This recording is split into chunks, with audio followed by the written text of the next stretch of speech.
En l'été 2018, une équipe d'archéologues polonais perça le sol d'une colline boisée dans la région de Basse-Silésie, au sud-ouest de la Pologne, et découvrit quelque chose qu'aucun document officiel n'avait anticipé.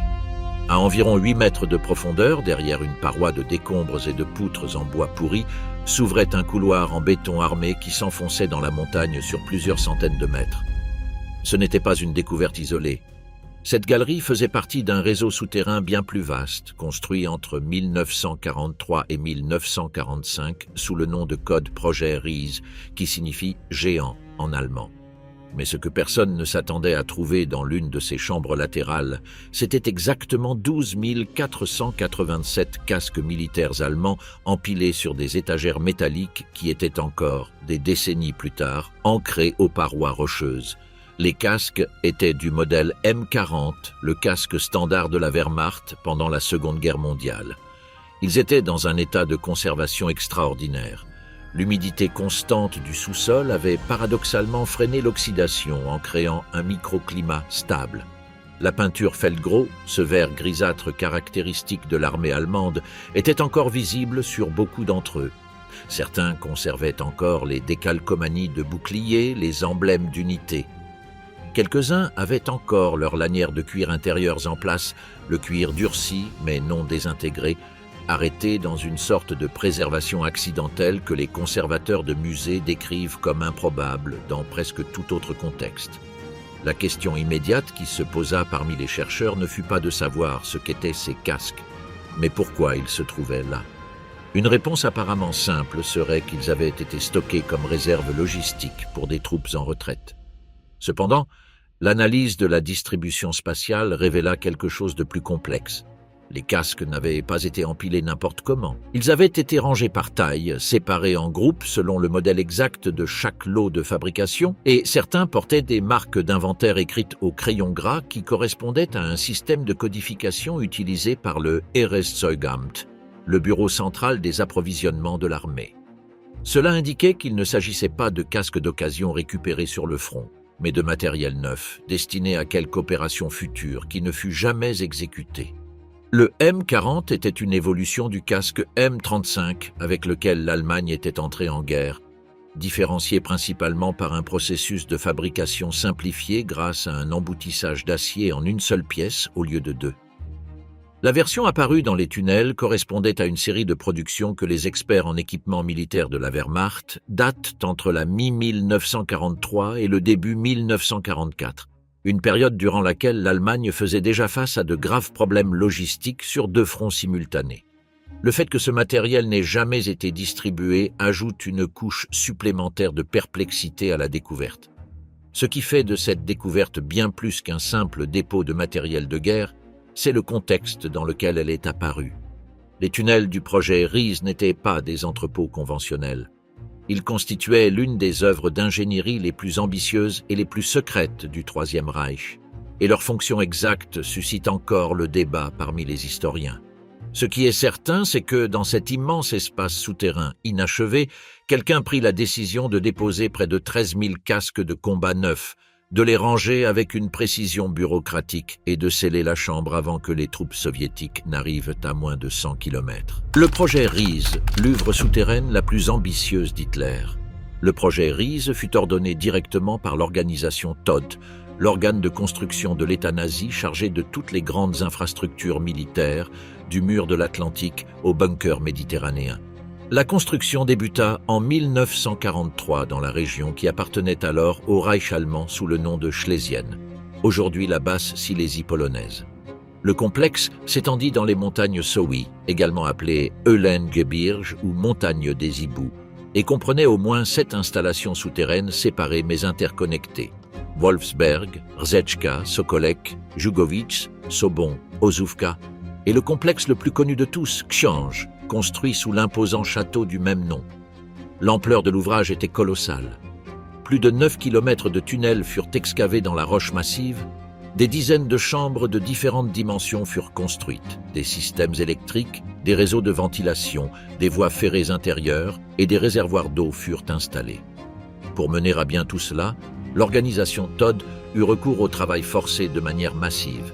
On estime qu'entre 13 000 et 25 000 prisonniers des camps de concentration dépendant de Gross-Rosen travaillèrent à l'excavation et à la construction du complexe. Les conditions étaient mortelles. Le froid, l'humidité, la poussière de roche, les accidents, les maladies et la violence directe des gardiens causèrent des milliers de morts. Dans certains secteurs, les corps des travailleurs décédés furent simplement ensevelis sous le béton des murs. La question qui a obsédé les chercheurs depuis la fin de la guerre est de savoir ce que l'on allait faire exactement de tout cet espace souterrain. La réponse officielle la plus répandue est qu'il s'agissait d'un quartier général alternatif pour Hitler, un Führer-Hauptquartier enterré en cas de destruction des installations de surface par les bombardements alliés. Des documents appuient cette théorie. Des plans de répartition des bureaux, des installations de communication, des sols en terrazzo poli dans des zones apparemment destinées à un usage administratif. Le château de Xiange, situé au-dessus de l'un des nœuds du complexe, fut partiellement vidé de ses trésors artistiques et soumis à des travaux d'aménagement pour usage militaire.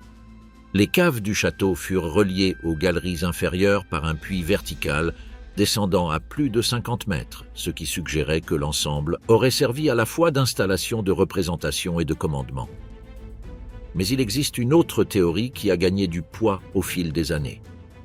Certains historiens militaires soutiennent que le complexe fut conçu pour abriter la production d'armements de haute technologie, notamment des systèmes de propulsion avancés et des composants pour le programme d'armes secrètes connu sous le nom de Vergeltungswaffen, les armes de représailles, qui comprenaient les fusées F-1 et V-2. Cette théorie n'est pas infondée. En 1944, les bombardements alliés avaient détruit ou gravement menacé de nombreuses usines d'armement situées en surface. Transférer la production en sous-sol était une réponse logique. En fait, l'usine de fusées V2 fonctionnait déjà souterrainement dans le complexe de Mittelwerk, dans la montagne Konstein en Allemagne, utilisant également du travail esclave.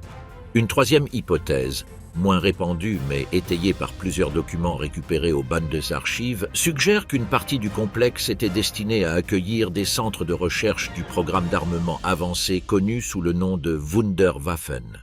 Parmi les projets qui auraient pu être transférés dans le sous-sol de Silésie, on mentionne des composants du programme de missiles balistiques, des systèmes de guidage à longue portée et, selon certaines sources, des expériences liées à la propulsion à haute énergie que les ingénieurs du Reich avaient cataloguées sous classification maximale. L'absence de documentation complète sur la finalité du projet RISE n'est pas accidentelle. Elle répond exactement au niveau de secret avec lequel il fut conçu dès le début. Ce qui est documenté en revanche, c'est que le projet Riez ne fut jamais achevé. Lorsque l'armée rouge lança sa grande offensive de janvier 1945, l'avance fut si rapide que les ingénieurs et les SS n'eurent pas le temps de terminer les travaux. Les derniers mois de construction furent frénétiques, avec des équipes de travail qui ne s'arrêtaient ni le jour ni la nuit. Quand les troupes soviétiques traversèrent l'Oder et commencèrent à s'approcher de la Silésie, les opérations s'interrompirent brutalement. Les documents furent détruits, une partie de l'équipement fut retirée et de nombreuses galeries furent dynamitées ou inondées délibérément. Cette précipitation finale explique en partie pourquoi l'on continue encore aujourd'hui à trouver des choses à l'intérieur de ces tunnels. Les 12 000 casques ne furent pas la seule découverte du complexe. Dans les années précédentes, des équipes d'explorateurs et d'archéologues avaient récupéré dans différentes sections du projet RISE des outils de construction originaux, des documents militaires partiellement brûlés, des équipements de communication à tubes thermo-ioniques, des uniformes SS stockés dans des caisses métalliques scellées et, dans une chambre qui restait bloquée par un effondrement partiel, plusieurs caisses en bois contenant des équipements optiques militaires de précision, notamment des jumelles Zeiss et des systèmes de télémétrie qui ne furent jamais distribués. Le projet RISE est le plus connu et le plus étendu des complexes souterrains nazis, mais il est loin d'être le seul. Durant la Seconde Guerre mondiale, le Troisième Reich construisit ou aménagea des centaines d'installations souterraines à travers l'Europe occupée, dont beaucoup n'ont pas été entièrement explorées même au XXIe siècle. L'échelle de ce réseau, considéré dans son ensemble, est difficile à assimiler même pour les spécialistes. En Allemagne même, les bombardements alliés poussèrent à partir de 1943 un programme de dispersion industrielle connu sous le nom de Verlagerung, littéralement déplacement. Des usines entières furent transférées en sous-sol ou dans des installations camouflées dans des forêts et des zones rurales. Le ministère de l'Armement d'Albert Speer coordonna ce processus avec une efficacité brutale, et le résultat fut un réseau d'installations souterraines s'étendant de la Bavière à la Thuringe et du Rhin à la Saxe. Beaucoup de ces installations furent connues publiquement après la guerre, car les Alliés les inspectèrent. D'autres restèrent ignorées pendant des décennies. En Autriche, le complexe de Saint-Georgen an der Gusen, connu sous le nom de Kellerbau, ou plus précisément comme installation B8 Bergkristall, est l'un des plus inquiétants. Construit sous une colline granitique dans la vallée du Danube, ce complexe abrita la production du chasseur à réaction Messerschmitt Me-262, le premier avion de combat à réaction opérationnelle de l'histoire, dans des conditions qui rendaient pratiquement impossible toute interruption de la fabrication par les bombardements alliés.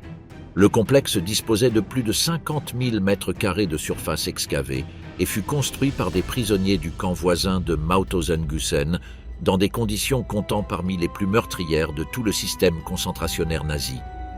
Lorsque les ingénieurs du Me-262 avaient besoin de composants de haute précision, les techniciens travaillaient en équipe de 18 heures dans des galeries sans ventilation adéquate, sous une roche qui absorbait les bruits des moteurs d'essai et rendait impossible la détection de l'activité par tout avion de reconnaissance allié.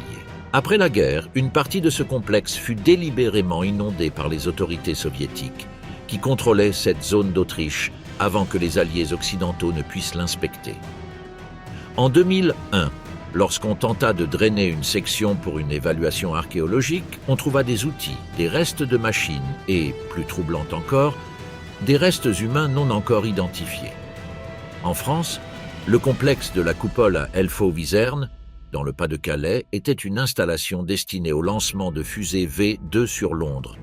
Construit sous une immense coupole de béton de 5 mètres d'épaisseur, il fut endommagé par les bombardiers Tallboy de l'escadron 617 de la RAF avant d'entrer en service. Aujourd'hui, c'est un musée, mais son réseau de tunnels et de chambres auxiliaires, dont beaucoup ne sont pas ouverts au public, n'a pas encore été entièrement répertorié. Dans les galeries secondaires du complexe, des restaurateurs et des archéologues ont trouvé à différentes occasions de la documentation technique sur les systèmes de guidage des fusées, des inventaires de pièces de rechange et, en 2014, des archives scellées dans une chambre murée derrière un faux fond d'entrepôt. Ces archives contenaient des ordres d'opération signés par l'état-major de l'organisation Wehrwaffen, datés de 1944. En Norvège, les nazis construisirent le Dora 1 et le Dora 2, des complexes pour sous-marins à Bergen et Trondheim, d'une telle solidité qu'ils résistèrent à toutes les tentatives de bombardement alliés pendant la guerre et qui subsistent encore aujourd'hui, partiellement utilisés par la marine royale norvégienne. Les murs de béton de ces docks souterrains atteignent dans certains secteurs jusqu'à 7 mètres d'épaisseur, plus que toute autre structure défensive construite pendant le conflit. Sous ces installations et dans les environs des fjords, des plongeurs ont découvert au cours des dernières décennies de l'équipement naval allemand, des documents scellés dans des boîtes imperméables et en 2004, un submersible expérimental de petite taille qui ne figurait dans aucun registre connu de la Kriegsmarine. Dans le nord de l'Italie, plus précisément dans le Haut-Adige, région qui jusqu'en 1919 avait appartenu à l'Empire austro-hongrois et qu'Hitler considérait comme faisant partie de l'espace germanique, un vaste réseau de bunkers et de tunnels fut construit entre 1943 et 1945. Beaucoup d'entre eux étaient reliés aux installations alpines que le haut commandement nazi avait désignées comme position de résistance finale possible, la mythique Alpenfestung ou forteresse alpine. L'existence de cette forteresse en tant que projet réel ne fut jamais confirmée documentairement de manière concluante, mais la concentration d'ouvrages défensifs souterrains dans les Alpes, entre l'Autriche, la Suisse et le nord de l'Italie suggère que l'idée fut, au moins en partie, exécutée. Dans les vallées du Tyrol du Sud, des explorateurs locaux ont documenté au cours des 2 dernières décennies plus de 200 structures souterraines de construction indubitablement nazies dont la fonction n'apparaît dans aucun registre officiel connu. Le cas de la Tchéquie mérite une mention spécifique.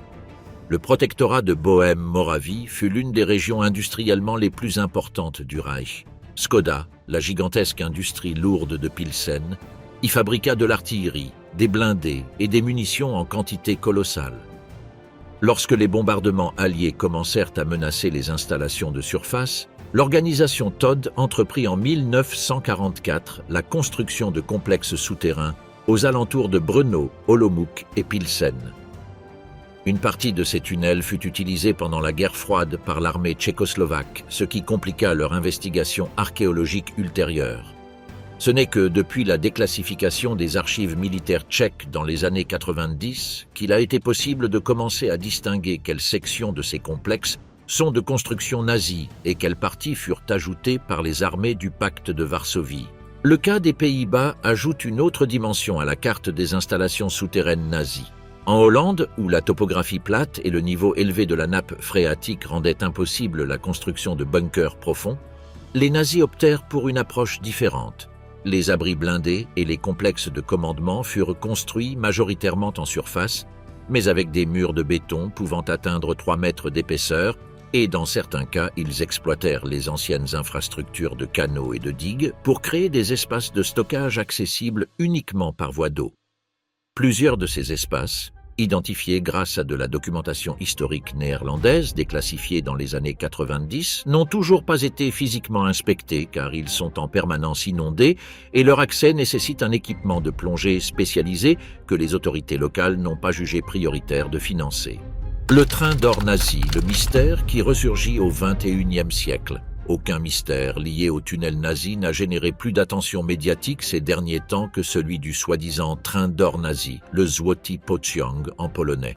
L'histoire, qui pour beaucoup ressemble à une légende urbaine, s'appuie sur des documents historiques vérifiables et sur des témoignages qui n'ont jamais été totalement discrédités. Selon la version la plus répandue, dans les derniers mois de la guerre, alors que l'armée rouge avançait vers la Silésie, les autorités nazies organisèrent plusieurs convois de transport destinés à soustraire à la confiscation soviétique le butin accumulé pendant des années de pillage systématique. Ce butin comprenait de l'or, des bijoux, des œuvres d'art, des documents classifiés et des équipements industriels de grande valeur. Un ou plusieurs de ces trains auraient été cachés dans les tunnels du réseau ferroviaire de montagne de Basse-Silésie, dans la zone comprise entre Wałbrzych, Wrocław et les cols des montagnes Sowi. Le témoignage clé qui alimenta le renouveau moderne du mythe fut donné en 1945 par un ouvrier qui affirmait avoir aidé à cacher le train et qui, sur son lit de mort, décrivit l'entrée du tunnel avec suffisamment de détails pour que les autorités polonaises ouvrent une enquête. Cette enquête dormit dans des archives pendant des décennies, réapparaissant périodiquement lorsqu'un explorateur ou un passionné d'histoire prétendait avoir trouvé des indices. Cependant, c'est en août 2015 que l'histoire explosa à l'échelle mondiale. 2 amateurs de chasse au trésor, le Polonais Piotr Koper et l'Allemand Andreas Richter, annoncèrent publiquement avoir localisé grâce au géoradar un train blindé enterré à environ 9 mètres de profondeur dans les environs de Wałbrzych. Ils affirmaient que le train mesurait 150 mètres de long et que ses wagons étaient chargés d'armes, de bijoux et d'or. La nouvelle fit le tour du monde. Le maire de Wałbrzych confirma que les hommes avaient formellement demandé 10% de la valeur de la découverte en échange de la révélation de la localisation exacte, comme le permettait la législation polonaise sur les trésors. Ce qui suivit fut l'une des investigations archéologiques et géophysiques les plus médiatisées des dernières décennies. Le ministère de la Culture polonais coordonna une série de prospections comprenant des analyses par géoradar, magnétométrie, sismique réfraction et forage de sondage. Les résultats furent décevants du point de vue de la grande découverte. Aucun train ne fut trouvé sous terre aux coordonnées indiquées. L'Institut de géologie de Pologne conclut en 2016 que les anomalies détectées par les chasseurs de trésors correspondaient probablement à des variations naturelles dans la géologie du terrain, et non à des structures métalliques artificielles. Mais l'enquête ne referma pas complètement le dossier. Ce qu'elle révéla en revanche, c'est que sous Wałbrzych et ses environs existe un réseau de tunnels et de galeries de l'ère nazie bien plus étendu que ce que les registres publics indiquaient. Certains de ces tunnels sont inondés, d'autres bloqués par des effondrements, et la cartographie disponible est incomplète car une partie des plans originaux ne fut jamais retrouvée ou fut délibérément détruite. Dans ce contexte, la possibilité qu'un type de convoi ait été caché dans l'une de ces galeries ne peut être totalement exclue. Les historiens les plus rigoureux, comme l'allemand Uwe Prieser ou la polonaise Joanna Lamparska, soulignent que si le train de 150 mètres rempli d'or est probablement un mythe amplifié par des décennies de récits populaires, il existe bien une documentation attestant l'existence de plusieurs trains d'évacuation qui partirent de Breslau, l'actuel Wrocław, en janvier et février 1945 avec des chargements non inventoriés. La destination d'au moins 2 de ces convois ne fut jamais établie de manière définitive. Les registres ferroviaires de la Reichsbahn pour cette période dans la région silésienne présentent des lacunes significatives, résultant en partie de la destruction délibérée de documents et en partie simplement du chaos administratif des derniers mois de la guerre. Le réseau ferroviaire des montagnes Sowi comptait, en 1944, plusieurs tunnels de longueur considérable qui avaient été agrandis ou modifiés par l'organisation Todt pour faciliter le transport de matériaux vers le projet RISE. Ces tunnels, dont certains disposaient de voies à double largeur adaptées aux wagons de charge lourde, auraient pu physiquement accueillir un ou plusieurs convois de longueur modérée. Le problème pour toute investigation est que la géologie de la zone, avec ses abondantes eaux souterraines et sa roche fracturée, fait que beaucoup de ces tunnels sont partiellement inondés et que les prospections par géoradar donnent des résultats ambigus, même dans des conditions optimales. Pour comprendre ce qui pourrait se trouver dans ces tunnels, il est nécessaire de saisir l'échelle du pillage organisé que le Troisième Reich exécuta tout au long de ses 12 années d'existence et particulièrement pendant la guerre. Il ne s'agissait pas d'un pillage improvisé, mais d'opérations institutionnelles dirigées par des organismes étatiques créés spécifiquement à cette fin. L'Einsatzstab Reichsleiter Rosenberg, connu par son acronyme ERR, fut l'organisme chargé de confisquer les biens culturels dans les territoires occupés. Il opéra en France, en Belgique, aux Pays-Bas, en Pologne, en URSS et dans d'autres pays, et son activité fut documentée avec une méticulosité bureaucratique qui est aujourd'hui aussi éclairante qu'effrayante. Des registres de l'ERR sont conservés, détaillant la saisie de plus de 21 900 objets d'art, notamment des peintures, sculptures, tapisseries, meubles et livres, provenant uniquement de France et de Belgique. Beaucoup de ces objets provenaient de collections juives confisquées dans le cadre de la politique d'aryanisation. D'autres furent prélevés directement dans des musées nationaux. L'ERR n'agissait pas sans concurrence interne. Au sein même de l'appareil nazi, plusieurs institutions se disputaient le contrôle du butin culturel. Hitler lui-même avait ses agents personnels d'acquisition d'art, comme Hans Posse et son successeur Hermann Voss, qui opéraient avec un budget illimité pour rassembler la collection du futur Führermuseum de Linz. Hermann Göring, parallèlement, constituait sa propre collection privée dans sa résidence de Karinhall, au nord de Berlin, avec des œuvres qui, dans de nombreux cas, arrivaient avant que l'ERR ne puisse les réclamer pour l'État. Les tensions entre les différents appareils de pillage générèrent une documentation interne considérable dont une partie a survécu et constitue aujourd'hui une source fondamentale pour retracer le paradis des œuvres disparues. Outre l'ERR, les SS disposaient de leurs propres unités d'appropriation. Le Reichssicherheitshauptamt, le bureau central de sécurité du Reich, organisa des opérations spécifiques pour confisquer des actifs financiers. Devises étrangères, métaux précieux, obligations, actions. L'or provenant des victimes de l'Holocauste, notamment les bijoux, les pièces de monnaie et le tristement célèbre or dentaire extrait des cadavres dans les camps d'extermination, fut fondu et déposé dans les réserves de la Reichsbank sous le nom de code Melmer, du nom de l'officier SS Bruno Melmer, qui le livrait personnellement à la banque en chargement régulier entre 1942 et 1944. Les registres de la Reichsbank sur ces opérations, partiellement récupérés en 1945, documentent le transfert de dizaines de tonnes de métaux précieux provenant directement des camps. En Pologne et en URSS, le pillage fut particulièrement dévastateur car y opérait la doctrine de l'espace vital, qui considérait les ressources de ces territoires comme patrimoine légitime du Reich. Le général plan Ost, le plan de colonisation de l'Est, prévoyait l'exploitation totale des ressources économiques et culturelles des peuples slaves.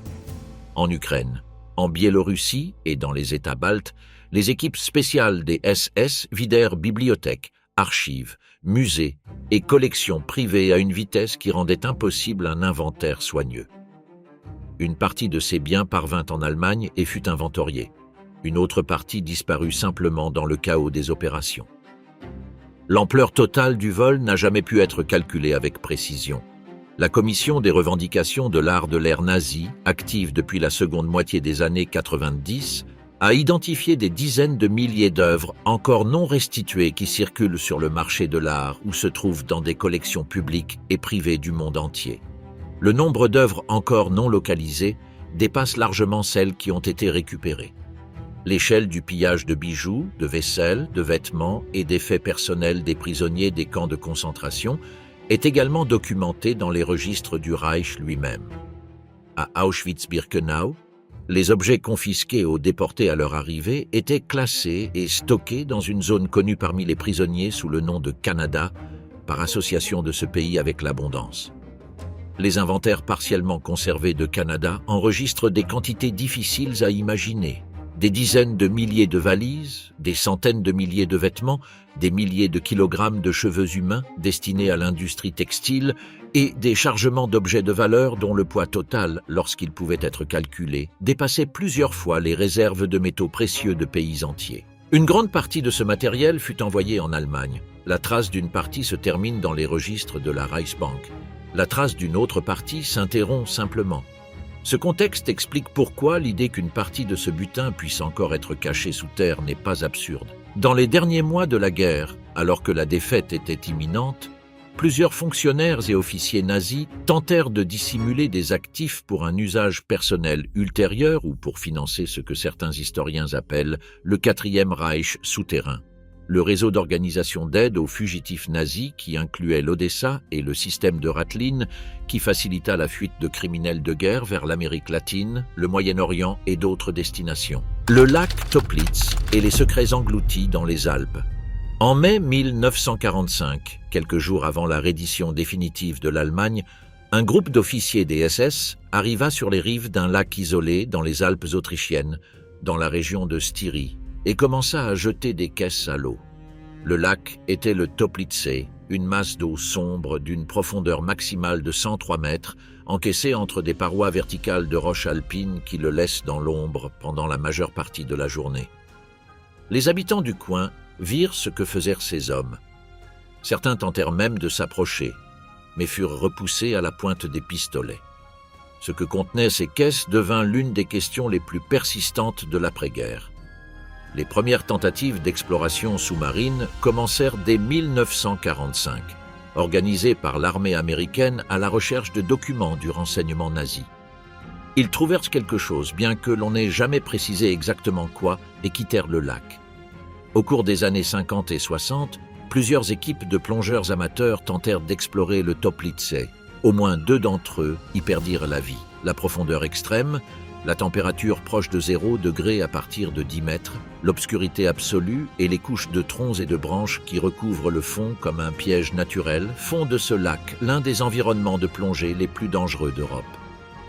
En 1959, le magazine allemand Stern organisa une expédition officielle qui récupéra plusieurs caisses du fond. Le contenu en était pour partie inattendu. Les caisses contenaient des livres sterling falsifiés, des millions d'entre eux parfaitement imprimés sur du papier de haute qualité. Ils étaient le fruit de l'opération Bernhard, le plus grand programme de falsification de monnaie de l'histoire du conflit, exécuté dans le camp de concentration de Sachsenhausen par des prisonniers contraints de travailler sous la supervision du SD, le service de sécurité des SS. Le plan visait à inonder la Grande-Bretagne de fausses monnaies afin de faire s'effondrer son économie. Le programme ne fut jamais mis en œuvre à cette échelle, et lorsque la guerre prit fin, une grande partie du matériel fut coulée dans le Toplitzsee pour en effacer les preuves. L'opération Bernhard avait également produit de faux dollars américains, bien qu'en moindre quantité que les livres sterling. Les dollars récupérés dans le Toplitzsee furent analysés par le secret service américain, qui conclut que la qualité du faux était si élevée qu'il aurait été pratiquement indétectable en circulation normale. Cette conclusion souleva immédiatement la question de savoir quelle quantité de la fausse monnaie produite à Sachsenhausen avait circulé avant l'écoulage, et si une partie significative aurait pu servir à financer les réseaux d'évasion des années suivantes. Mais la découverte des faux billets ne répondit pas à la question la plus importante. Y avait-il également de l'or et des documents ? Les témoignages de survivants et de plusieurs anciens officiers des SS capturés indiquaient que dans le lac avaient été jetées non seulement les caisses de billets, mais aussi des récipients scellés contenant des documents du service de renseignement et, selon certaines sources, des lingots d'or provenant du butin de guerre. Cette partie du mystère ne fut jamais résolue de manière définitive. En 2000, une société d'exploration sous-marine appelée Aqua Survey Inc. obtint l'autorisation du gouvernement autrichien pour effectuer une recherche systématique du fond. En utilisant des véhicules téléopérés et des techniques de sonar haute résolution, ils dressèrent la carte la plus complète du lit du lac à ce jour. Ils trouvèrent des dizaines de caisses, dont la plupart restaient fermées ou trop détériorées pour être récupérées sans équipement spécialisé. Ils identifièrent également plusieurs anomalies de forme irrégulière que les techniciens interprétèrent comme de possibles objets métalliques de grande densité, bien que l'état du fond rendit impossible la confirmation de la nature exacte de ces anomalies. Le gouvernement autrichien imposa dès lors des restrictions strictes à toute nouvelle exploration, invoquant la nécessité de protéger le site archéologique et de garantir la sécurité des plongeurs. Ces restrictions, légitimes en termes de protection du patrimoine, ont également eu pour effet secondaire de maintenir indéfiniment ouverte la question de ce qui se trouve exactement au fond du lac. Le Toplitzsee n'était pas seul dans le paysage des cachettes alpines. Les lacs du Salzkammergut, la région de l'Autriche centrale où se concentrent des dizaines de plans d'eau entourés de montagnes escarpées, furent utilisés dans les derniers jours de la guerre comme destination de multiples opérations de dissimulation. Le lac Grundlsee, voisin du Toplitzsee, fut lui aussi le théâtre de coulage documenté par des témoins locaux. Le lac Altauser See, proche de la célèbre mine, reçut également du matériel non identifié en mai 1945, selon plusieurs témoignages concordants.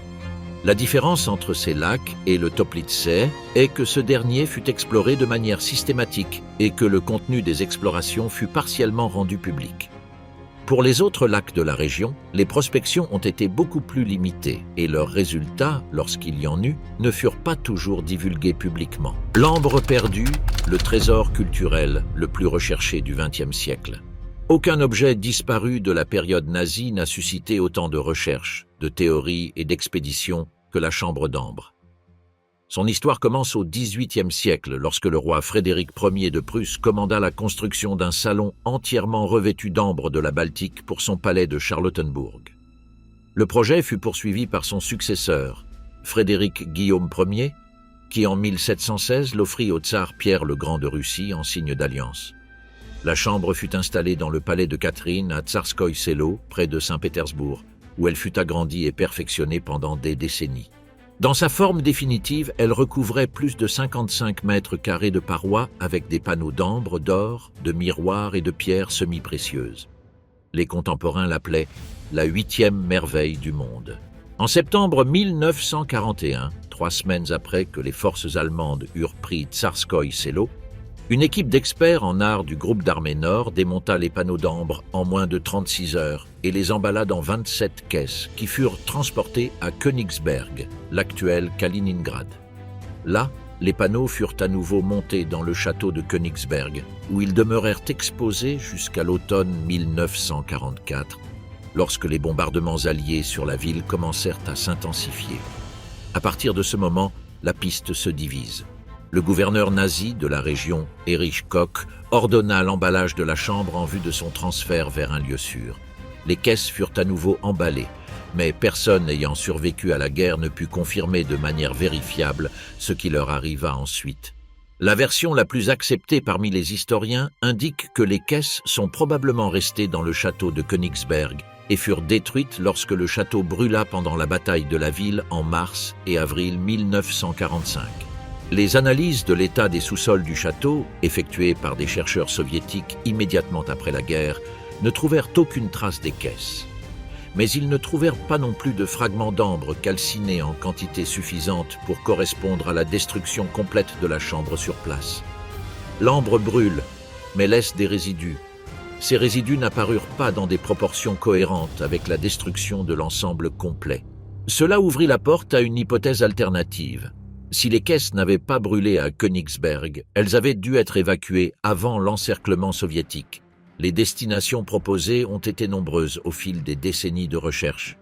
Les plus documentées incluent le château de Wildenfels en Saxe, le Fichtelgebirge en Bavière, plusieurs points des Alpes autrichiennes, une mine de sel dans la vallée de la Werra et, revenant en territoire polonais, les tunnels du projet RISE en Basse-Silésie.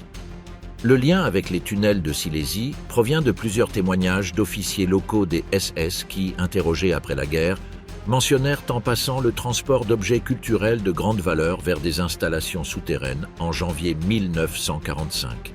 Aucun de ces témoignages ne mentionnait la chambre d'ambre par son nom, mais les dates et les itinéraires décrits coïncidaient avec la période durant laquelle les caisses auraient dû être évacuées de Königsberg.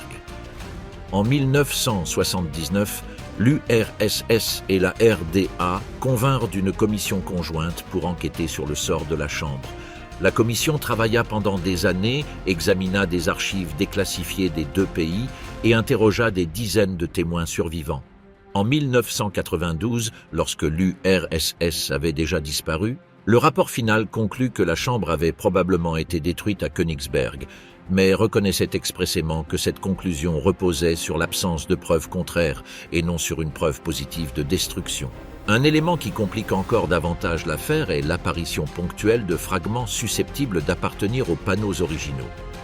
En 1997, un antiquaire allemand proposa à la vente aux autorités russes un fragment de mosaïque d'ambre que les experts du musée de l'Ermitage identifièrent comme compatible en technique et en matériaux avec la chambre originale. Le fragment provenait, selon l'antiquaire, de l'héritage d'un ancien officier allemand. Les investigations sur sa provenance exacte n'aboutirent à aucune conclusion définitive et le fragment fut finalement acquis par l'Allemagne et restitué à la Russie en geste symbolique. Mais son existence suggère qu'au moins une partie du matériel original survécut sous une forme ou une autre. En 2003, l'Allemagne et la Russie inaugurèrent conjointement une reconstruction de la chambre d'ambre dans le palais de Catherine, réalisée par des artisans russes pendant 24 ans à partir d'ambre extrait principalement de la mer Baltique. La reconstruction est visuellement impressionnante, mais son existence n'a pas clos le débat sur l'original. Pour de nombreux chercheurs, l'original pourrait exister encore quelque part, que ce soit dans un tunnel inondé de Pologne, au fond d'un lac Baltique, dans une mine scellée d'Allemagne, ou simplement réduit en cendres, en un point que personne n'a encore identifié. Parmi tous les trésors qui pourraient encore être cachés dans les installations souterraines nazies, les documents sont peut-être ceux qui ont le plus grand potentiel pour modifier la compréhension historique de la période. Les archives récupérées ont maintes fois transformé notre vision de la Seconde Guerre mondiale, de la Shoah, du fonctionnement du régime nazi et des réseaux de complicité qui le soutenaient. À la fin de la guerre, les autorités du Reich ordonnèrent la destruction systématique des documents compromettants. Le Reichsführer SS Heinrich Himmler émit des ordres spécifiques pour brûler les archives des camps de concentration avant l'arrivée des Alliés. Dans de nombreux cas, ces ordres furent exécutés. Les archives d'Auschwitz furent partiellement détruites, celles de Treblinka presque entièrement. Mais la bureaucratie nazie était si prolifique que tout ne put être éliminé.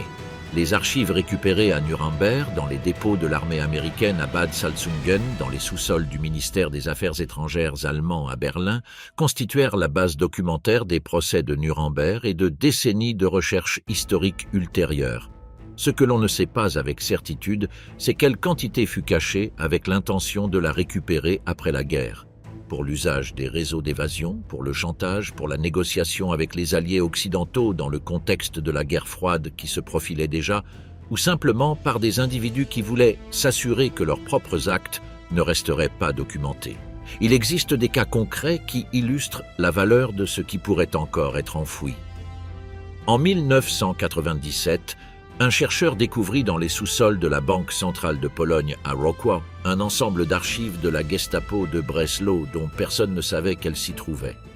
Elle contenait des milliers de dossiers de détenus, des listes d'informateurs, des procès-verbaux d'interrogatoire et un relevé de biens confisqués avec les noms de leurs propriétaires d'origine.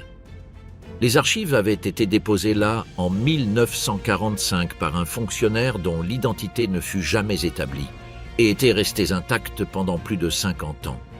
En 2009, dans les sous-sols d'une villa en périphérie de Munich qui avait servi de résidence à un officier des SS, plusieurs boîtes métalliques soudées furent découvertes lors de travaux de rénovation. Elles contenaient des documents du personnel de la division SS Leibstandarte Adolf Hitler, notamment des dossiers disciplinaires, des registres d'opérations et, fait notable, des témoignages internes sur des exécutions de civils qui n'avaient jamais figuré dans les archives connues de la division. Les archives du renseignement sont particulièrement recherchées. L'Amt 6 du RSHA, le service de renseignement extérieur des SS sous Walter Schellenberg, exploita un réseau d'agents en Amérique, en Grande-Bretagne, en Suisse et dans les pays neutres. Les archives complètes de ce réseau ne réapparurent jamais. Certaines sources affirment que Schellenberg, qui négocia sa reddition avec le comte Bernadotte dans les derniers jours de la guerre, les remit partiellement aux alliés occidentaux en échange d'un traitement favorable. Mais la remise fut partielle selon toutes les indications. L'autre partie pourrait se trouver dans un sous-sol privé en Suisse ou dans quelques galeries encore non identifiées des complexes souterrains des Alpes autrichiennes. Dans le même domaine du renseignement, les archives du Forschungsamt, le service d'interception des communications de l'État nazi relevant directement de Hermann Göring, n'ont pas non plus été retrouvées dans leur intégralité. Cet organisme intercepta et déchiffra les communications diplomatiques et militaires de pratiquement tous les pays du monde entre 1933 et 1945. Les analyses disponibles de ces archives partiellement récupérées ont révélé des informations touchant à des questions de politique étrangère de plusieurs pays, même dans la période d'après-guerre. Un chapitre particulièrement sombre dans l'histoire des archives perdues est celui des registres du programme d'euthanasie Action T4, par lequel le régime nazi assassina entre 200 000 et 300 000 personnes atteintes de handicaps physiques et mentaux entre 1939 et 1945. Le programme fut exécuté avec une bureaucratie détaillée, formulaire d'évaluation, liste de patients, registre de transfert, certificat de décès falsifié. Une partie de cette documentation fut détruite en 1941 lorsque les protestations publiques de l'évêque Clemens August von Galen contraignirent le régime à suspendre officiellement le programme.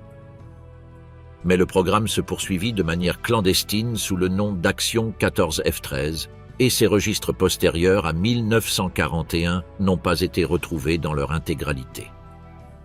Les historiens estiment qu'une fraction significative de cette documentation fut mise sous clé quelque part, dans l'attente d'une récupération qui ne se produisit jamais.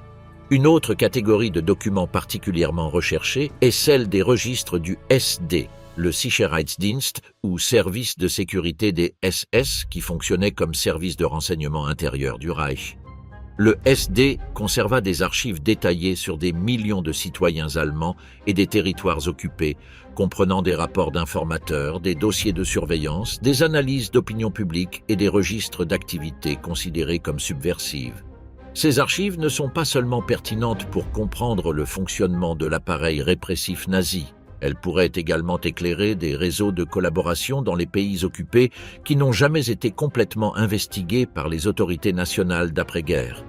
Dans plusieurs pays d'Europe occidentale, les enquêtes sur la collaboration durant l'occupation nazie s'arrêtèrent volontairement à un certain point pour ne pas exposer des figures de l'après-guerre dont la collaboration aurait été politiquement embarrassante.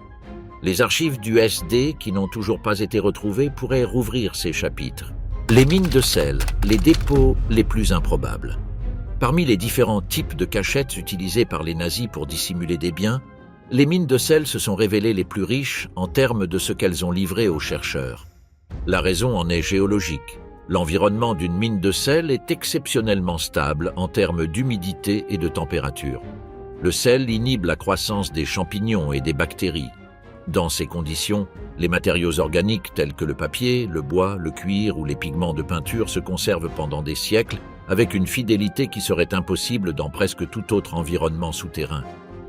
La mine de sel d'Altaussee, dans le Salzkammergut autrichien, en est l'exemple le plus célèbre. Vers la fin de 1944, le Gauleiter de la région, August Heygruber, ordonna que certaines des œuvres d'art les plus précieuses du programme de pillage nazi fussent déposées dans les tunnels d'Altaussee pour les protéger des bombardements. Le trésor qui y fut rassemblé était extraordinaire. Il comprenait le retable de Gand des frères Van Eyck, le retable de Bruges de Michel-Ange, des peintures de Vermeer, Rembrandt, Rubens, Dürer et des centaines d'autres maîtres, ainsi que des sculptures, des monnaies antiques, des manuscrits enluminés et des objets décoratifs d'une valeur inestimable. Beaucoup de ces œuvres faisaient partie de la collection personnelle qu'Hitler constituait pour le Führermuseum, le grand musée qu'il projetait de construire dans sa ville natale de Linz. Pour ce projet, le régime avait alloué un budget illimité et un réseau d'agents opérant dans toutes les ventes aux enchères et tous les marchés de l'art d'Europe. L'inventaire du projet Linz, partiellement conservé dans les archives alliées capturées en 1945, recense plus de 8000 œuvres acquises ou confisquées à cette fin. De ces œuvres, seule une fraction fut retrouvée à Altaussee. En mai 1945, lorsque la défaite était imminente, Heygruber ordonna la destruction du contenu de la mine pour qu'il ne tombe pas entre les mains des Alliés. Ses subordonnés placèrent des caisses d'explosifs parmi les œuvres d'art. Ce qui empêcha la destruction fut l'intervention d'un groupe de mineurs locaux qui, avec l'appui tacite de certains officiers de l'armée régulière n'obéissant plus aux ordres les plus extrêmes du parti, sabotèrent les détonations et protégèrent le contenu jusqu'à l'arrivée des Monuments Men, l'équipe alliée spécialisée dans la récupération des œuvres d'art. Près de 6755 peintures, 230 dessins et aquarelles, 954 estampes, 137 sculptures, 129 armes et armures, 79 caisses d'objets décoratifs et des milliers d'autres objets furent récupérés à Altaussee. Ce fut la plus grande concentration d'art pillé trouvée en un seul endroit durant toute la période d'après-guerre. Mais Altaussee n'était pas seul. D'autres mines du Salzkammergut, moins célèbres et moins explorées, avaient également été utilisées comme dépôts. La mine de Laufen, à quelques kilomètres d'Altaussee, contenait une partie des archives du ministère des Affaires étrangères allemand et des fonds photographiques du NSDAP, qui ne furent redécouverts qu'en 1952. La mine de Bad Ischl, dans la même région, abrita des équipements de la Luftwaffe qui furent extraits par des troupes américainnes sans qu'un inventaire complet fût établi, ce qui signifie que l'on ne sait jamais avec certitude ce qui s'y trouvait exactement. La mine de Mercœur, en Thuringe, fut une autre découverte monumentale. En avril 1945, des soldats américains de la 90e division d'infanterie entendirent des réfugiés locaux mentionner qu'il y avait des « choses précieuses » cachées dans la mine de potasse de la localité. Lorsqu'ils entrèrent pour inspecter, ils découvrirent le contenu des coffres de la Reichsbank de Berlin, évacués à la hâte en février face à l'avance soviétique. L'inventaire comprenait 8198 barres d'or, 711 sacs de pièces d'or, 1 milliard de Reichsmark en billets, des devises étrangères de plusieurs pays, des valeurs négociables et des objets confisqués à des prisonniers des camps de concentration.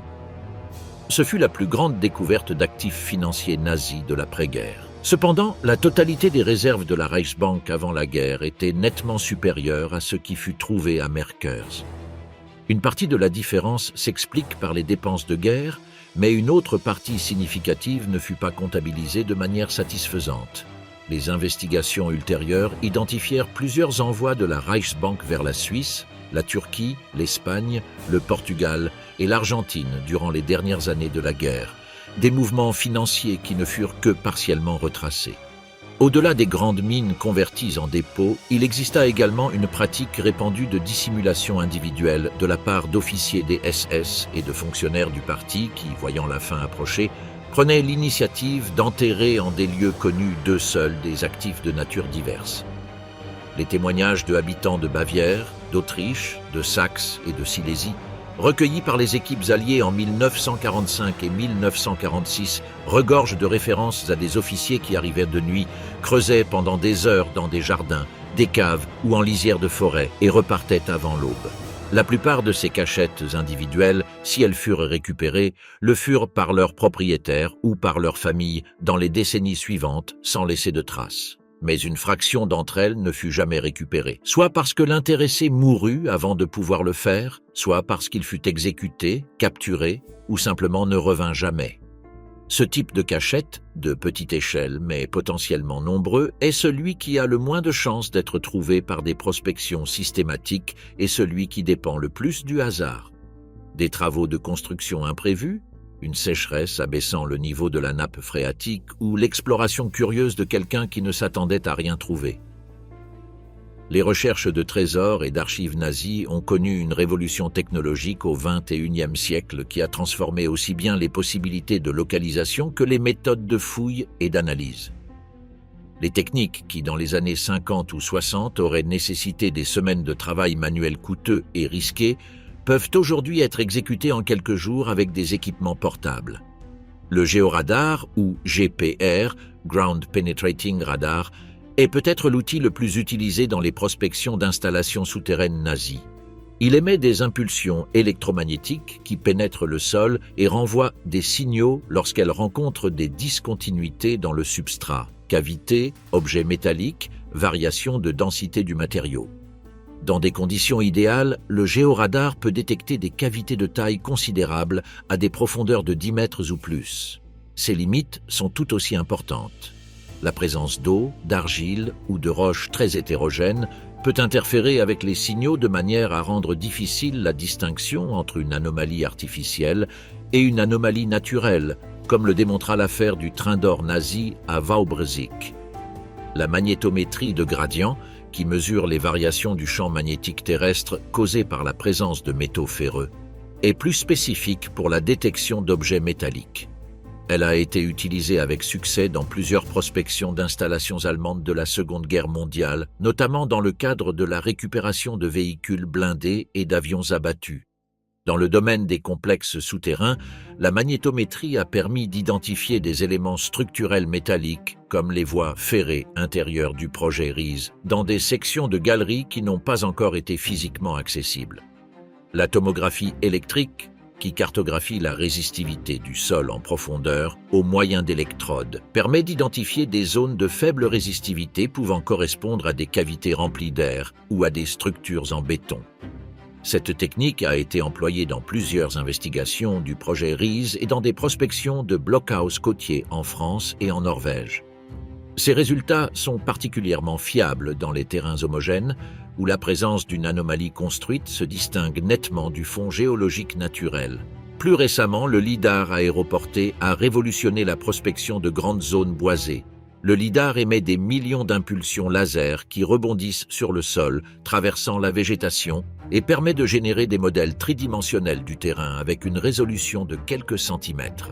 Grâce à lui, il est possible de détecter depuis les airs la présence de renfoncements, de monticules de décombres, de cheminées de ventilation obturées ou de variations topographiques indiquant une intervention humaine dans le sous-sol. En Pologne, l'utilisation du lidar dans les zones des monts Sowi a révélé des dizaines de structures de surface qui ne figuraient dans aucun plan connu et qui, dans plusieurs cas, s'avérèrent correspondre à des installations de services liées au tunnel du projet RISE. L'analyse des documents d'archives a également fait un bond qualitatif grâce à la numérisation massive et aux outils de reconnaissance optique de caractères appliqués aux documents manuscrits en allemand du XXe siècle, notamment le Kurrent et le Sütterlin, les écritures manuscrites caractéristiques de l'époque nazie qui constituèrent pendant des décennies un obstacle pour les chercheurs non germanophones. Des projets, tels que celui du Bundesarchiv allemand ou du Memorial Holocaust Museum de Washington, ont mis à la disposition des chercheurs des millions de pages numérisées qui n'étaient auparavant accessibles qu'en personne. L'analyse isotopique et géochimique des objets récupérés lors de fouilles permet aujourd'hui de déterminer la provenance des matériaux avec une précision impossible il y a quelques décennies. L'analyse des isotopes du plomb dans des objets en métal précieux peut indiquer de quelle région minière provient le matériau. L'analyse de la composition des alliages dans des pièces de monnaie ou des bijoux peut confirmer ou infirmer l'attribution d'un objet à une période historique déterminée.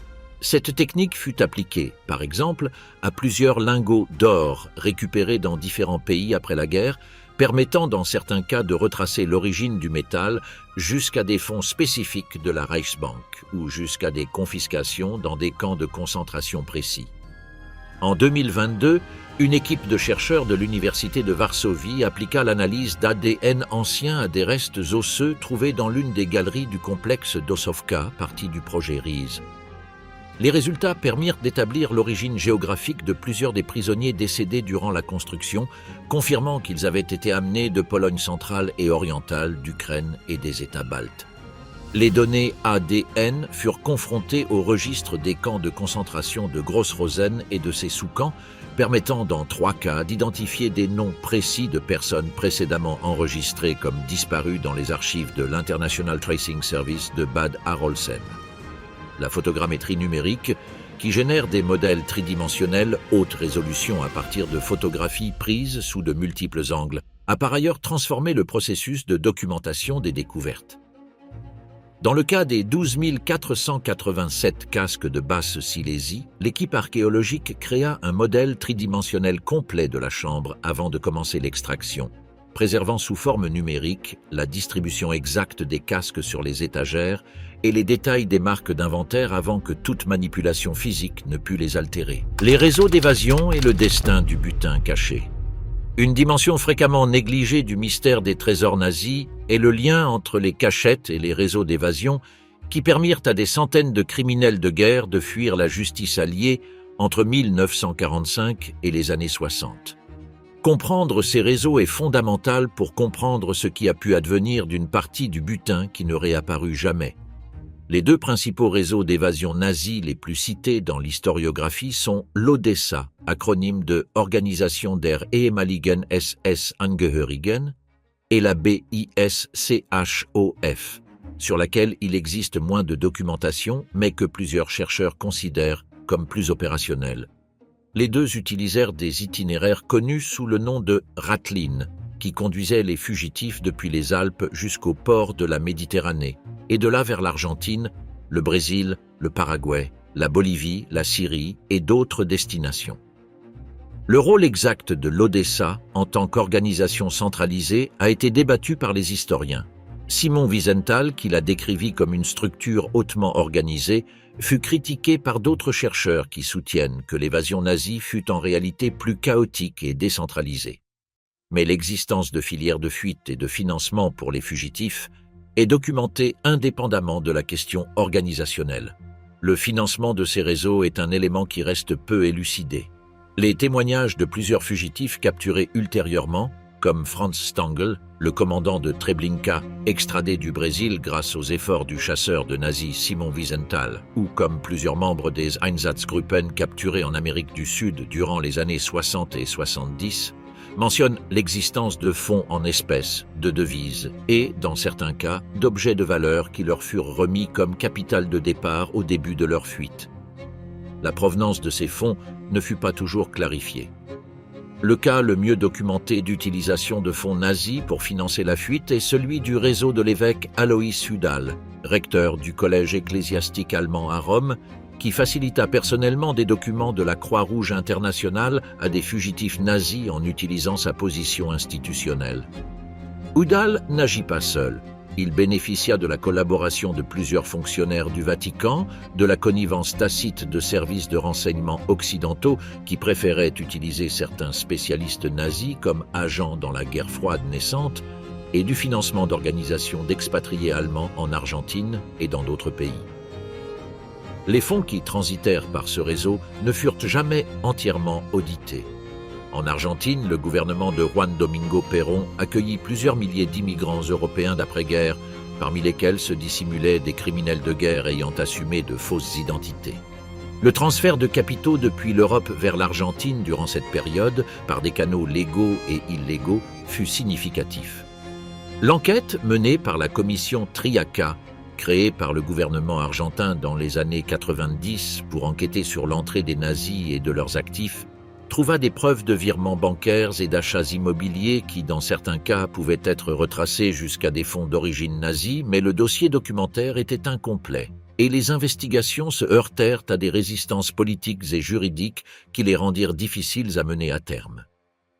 Adolf Eichmann, l'architecte logistique de la solution finale, vécut en Argentine sous le faux nom de Ricardo Clément de 1950 jusqu'à sa capture par le Mossad israélien en 1960. Son existence à Buenos Aires ne fut pas un secret absolu pour tous ceux qui l'entouraient. Des voisins, des collègues de travail, voire des fonctionnaires locaux d'organisations d'anciens combattants allemands savaient qui il était. Le réseau qui lui avait facilité l'arrivée et l'installation en Argentine n'était pas invisible. Il utilisait des canaux bancaires, des sociétés écrans et des contacts diplomatiques qui laissèrent des traces, bien que dispersées et difficiles à relier entre elles.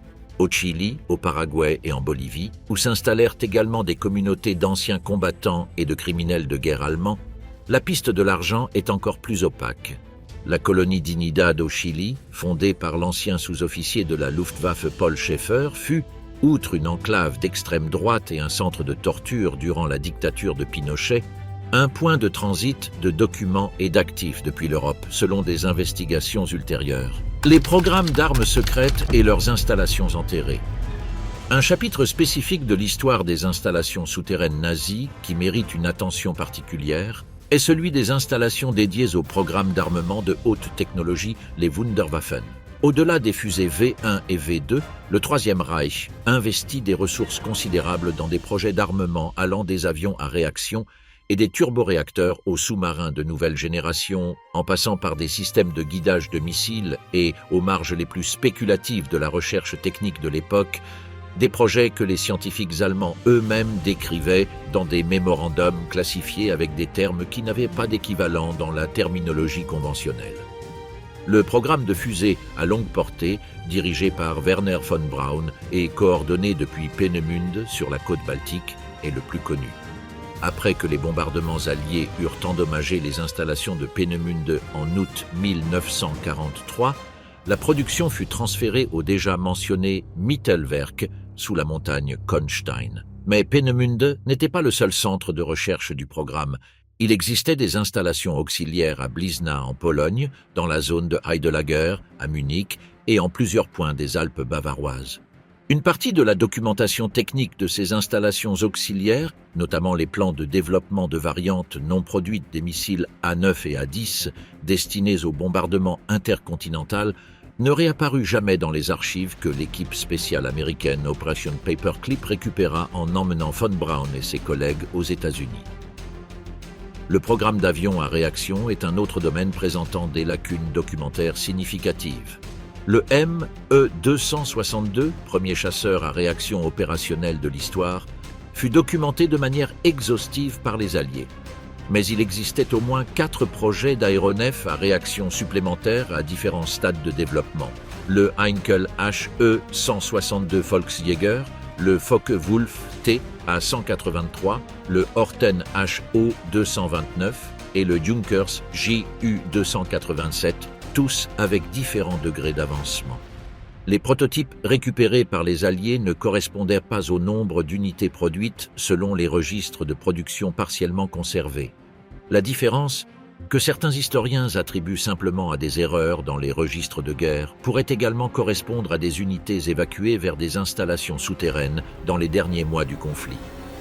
Le cas du Horten HO-229 est particulièrement frappant. Cet avion, conçu par les frères Reimar et Walter Horten, adoptait la forme d'aile volante qui deviendrait des décennies plus tard la configuration du bombardier furtif B-2 Spirit. Les frères Horten avaient conçu un aéronef aux faibles caractéristiques de réflexion radar, ce qui le rendait difficilement détectable par les systèmes d'alerte précoce alliés. Un seul prototype fut capturé par les forces américaines. Les plans et la documentation technique complète des Horten furent les documents que l'équipe d'opération Paperclip rechercha le plus activement et qu'elle eut le plus de mal à retracer. Reimar Horten émigra en Argentine en 1948, emportant avec lui une documentation technique dont l'inventaire complet ne fut jamais établi. Les installations souterraines dans lesquelles les programmes de Wunderwaffen accomplirent leurs derniers travaux constituent un autre mystère au sein du mystère plus grand. À Jonasthal, près d'Arnstadt en Thuringe, il existe un complexe souterrain connu sous le nom de S3, construit entre 1944 et 1945 avec le travail forcé des prisonniers du camp de concentration de Buchenwald. la finalité du S3 ne fut jamais complètement établie. Les théories vont d'un quartier général alternatif d'Hitler à un centre de production ou de recherche sur des armements spéciaux. Ce qui est documenté, c'est que le S3 était suffisamment secret pour que même les architectes de l'organisation Todd, qui conçurent les installations extérieures, ignoraient à quoi servaient les galeries centrales.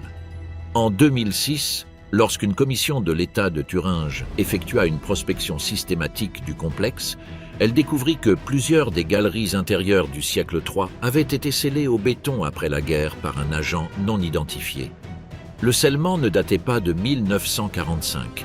L'analyse du béton indiqua une date postérieure à la fin de la guerre, compatible avec les années 1946 ou 1947.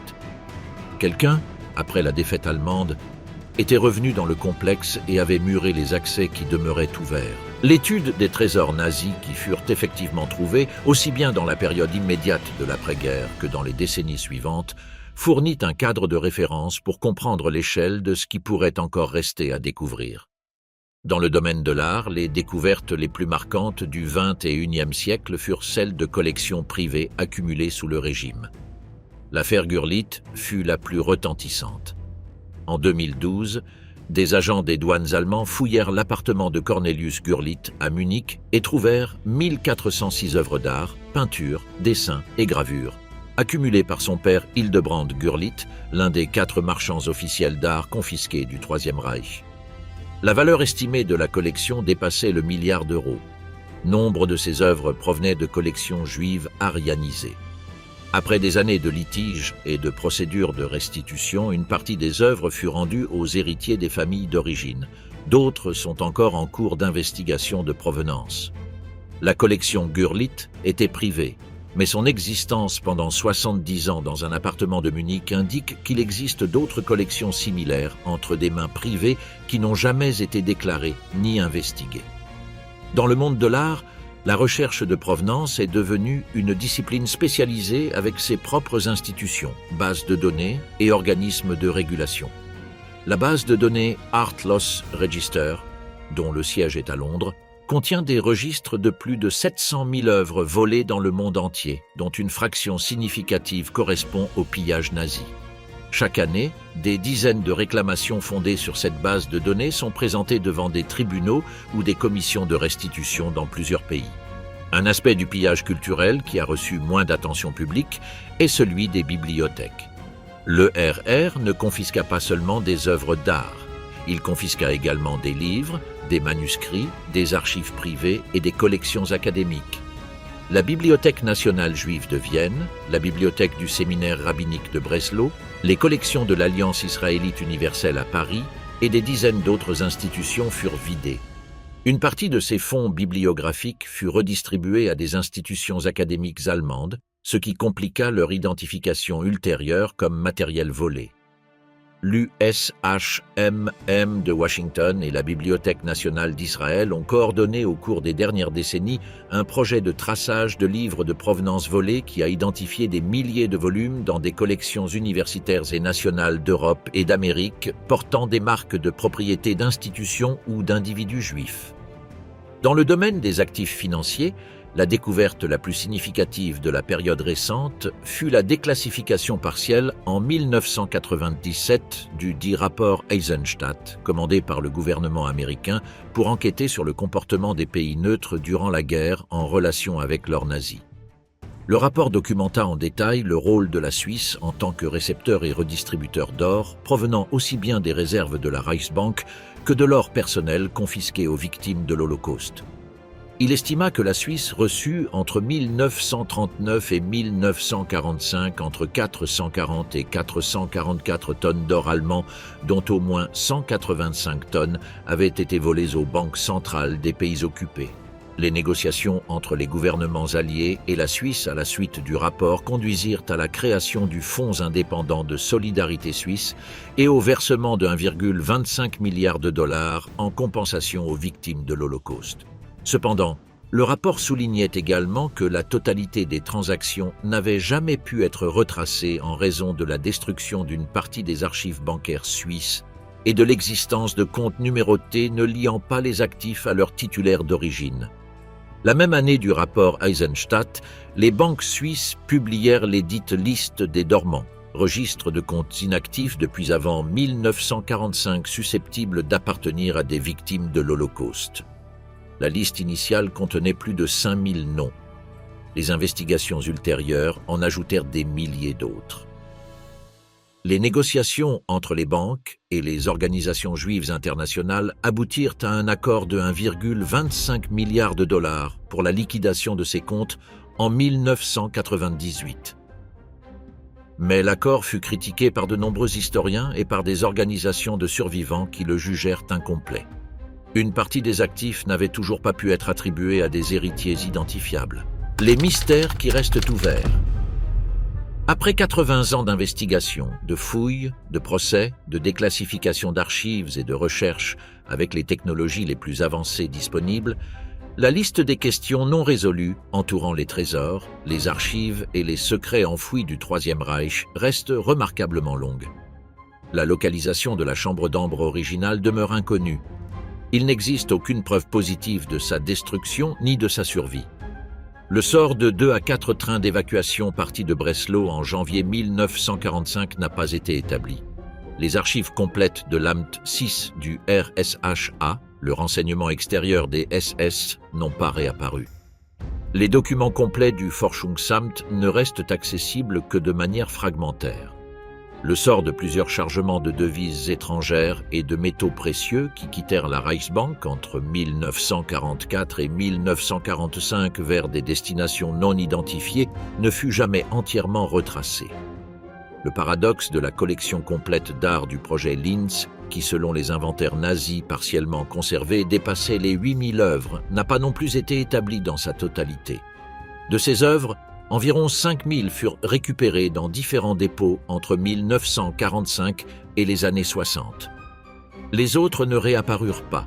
Certaines ont pu être détruites lors des bombardements ou des incendies de la fin de la guerre. D'autres, selon les chercheurs en provenance, circulent actuellement sur le marché de l'art et dans des collections privées sous des provenances falsifiées ou artificiellement obscurcies. Ces dernières années, dans les installations souterraines du projet RISE, de nouvelles découvertes mineures ont été faites avec une certaine régularité. En 2019, une équipe polonaise trouva dans la galerie principale du complexe d'Ossowka un système de canalisation qui ne figurait dans aucun plan connu et qui se connectait à une chambre scellée qui n'a pas encore été complètement fouillée. En 2021, dans une section du complexe de Wolfsberg qui était restée inaccessible en raison d'un effondrement partiel, la fouille archéologique révéla une zone de travail avec des machines de précision des années 40, notamment des tours à commande manuelles et des tables d'ajustage, compatibles avec la production de composants optiques ou mécaniques de haute précision.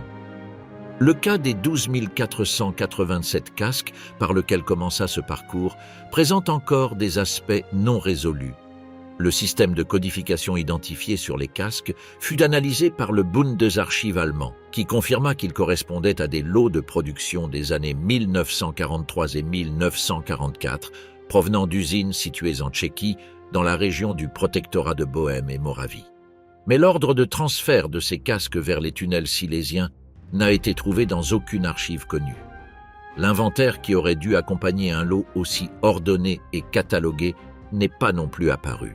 Quelqu'un les transporta là, les rangea méticuleusement et établit un registre de ce matériel. Ce registre soit fut détruit, soit se trouve quelque part dans l'attente d'être trouvé, peut-être à quelques kilomètres seulement de l'endroit où se trouvaient les casques eux-mêmes. L'histoire des trésors et des secrets souterrains du Troisième Reich n'est pas seulement une archéologie du passé, c'est aussi une affaire juridique active. En Allemagne, en Pologne, en Autriche et dans plusieurs autres pays européens, des procédures de restitution de biens sont en cours. Les bases de données de l'ERR, partiellement numérisées et disponibles pour consultation publique depuis 2011, continuent de générer de nouvelles réclamations de la part d'héritiers de familles dont les propriétés furent confisquées et jamais récupérées.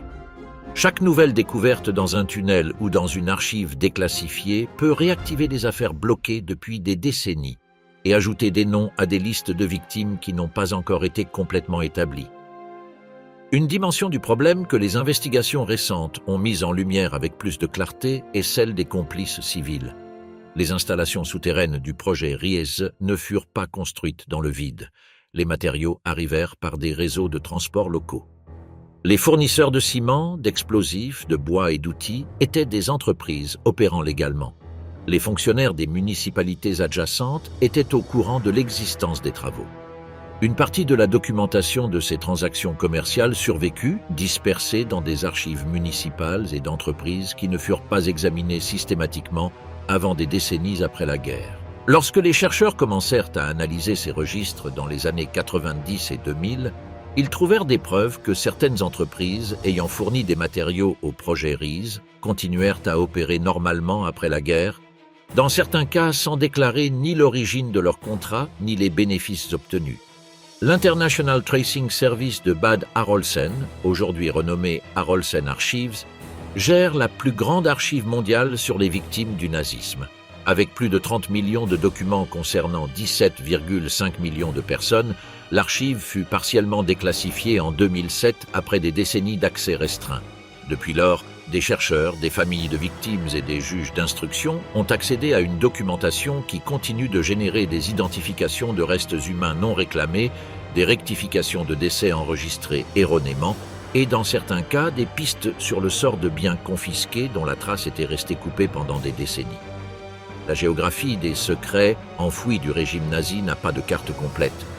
Cette carte, si elle existait, inclurait des dizaines d'installations souterraines encore partiellement inexplorées en Allemagne, en Pologne, en Autriche, en France, en Norvège, en Italie et aux Pays-Bas. Elle inclurait des fonds de lacs alpins et baltiques avec des anomalies non identifiées. Elle inclurait des sous-sols d'immeubles qui changèrent de main après la guerre et dont les contenus ne furent jamais complètement inventoriés. Elle inclurait des coffres bancaires dans plusieurs pays contenant des comptes et des actifs dont la provenance exacte reste encore à investiguer.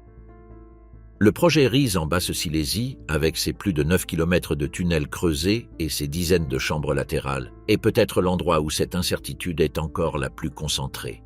Depuis 2009, le complexe d'Ossovka est partiellement ouvert au tourisme et des milliers de visiteurs parcourent chaque année les secteurs aménagés. Mais ces secteurs ne représentent qu'une fraction de l'ensemble de l'ouvrage souterrain. Les galeries inondées, celles qui restent bloquées par des effondrements et celles qui ne furent tout simplement jamais cartographiées sont là, sous les montagnes boisées de Silésie, avec leurs contenus intacts ou détériorés, leurs secrets résolus ou encore à élucider. Les 12 487 casques trouvés en 2018 se trouvent aujourd'hui dans un dépôt de conservation coordonné entre le Musée d'histoire de Pologne et le Musée régional de Wałbrzych. Ils seront catalogués, datés, analysés et finalement déposés comme collection historique. Ils représentent, en eux-mêmes, un fragment de la logistique d'une guerre totale, de la bureaucratie d'un régime qui comptabilisait et cataloguait jusque dans son effondrement final. Ils sont le type de découverte qui répond à certaines questions et en ouvre de nouvelles, qui clôt un inventaire incomplet et révèle qu'il existe d'autres inventaires incomplets dans le même édifice. En 2023, une fouille aux alentours de la localité allemande de Deutsch-Neudorf, dans l'Erzgebirge saxonne, découvrit sous un ancien entrepôt des années 40 un dépôt de matériel d'archives scellé dans des boîtes métalliques que les premières analyses datent des derniers mois de la guerre. Le contenu complet de ces boîtes n'a pas encore été publié par les autorités allemandes qui les ont transférées au Bundesarchiv pour catalogage. Aux Pays-Bas, un projet de numérisation d'archives municipales de l'époque de l'occupation a révélé ces dernières années des dizaines de cas de propriétés confisquées dont la trace d'après-guerre n'a jamais été complètement établie. Des propriétés qui sont encore aujourd'hui enregistrées sous des noms ne correspondant ni à leurs propriétaires légitimes d'origine ni à leurs héritiers. Dans la région de Basse-Silésie, le gouvernement polonais maintient depuis 2016 un bureau spécifique de coordination des investigations sur les installations souterraines de l'ère nazie. Ce bureau reçoit entre 20 et 30 signalements par an de citoyens, d'explorateurs et d'équipes de prospection géophysique signalant des anomalies dans le sous-sol de la région. La majorité de ces signalements correspondent à des galeries de mines de charbon antérieures à la guerre, à des cavités naturelles ou à des infrastructures civiles de la période prussienne. Mais une fraction, entre 5 et 8 cas par an selon les statistiques publiées par le Bureau, correspond à des structures que les chercheurs ne peuvent attribuer à aucune catégorie connue sans une fouille plus approfondie. C'est cette fraction qui maintient vivante la possibilité de nouvelles découvertes comparables à celles des 12 487 casques. Chaque fois qu'une nouvelle galerie murée est ouverte, lorsque le drainage d'un secteur inondé permet d'accéder pour la première fois à une chambre scellée depuis 1945, lorsqu'un détecteur de métaux ou une analyse LIDAR signale une anomalie ne correspondant à aucune carte connue, le système de registre que le Troisième Reich construisit avec tant de méticulosité a la possibilité de révéler un fragment de plus de ce qu'il dissimula. L'appareil bureaucratique qui documenta chaque casque, chaque tableau, chaque lingot d'or et chaque dossier de renseignement avec la même précision qu'il mit à exécuter ses crimes, laissa, dans cette précision même, la clé pour que ses propres registres continuent d'être trouvés des décennies après que le régime qui les produisit cessa d'exister. Le sous-sol européen continue de livrer des fragments d'une histoire que la bureaucratie nazie consigna avec une précision obsessionnelle et que la défaite tenta d'effacer avec la même précipitation. Chaque nouvelle découverte dans un tunnel humide de Silésie, au fond d'un lac alpin, dans un coffre bancaire suisse ou dans le sous-sol d'une villa de Munich n'est pas la fin d'une investigation, c'est presque toujours le début de plusieurs nouvelles.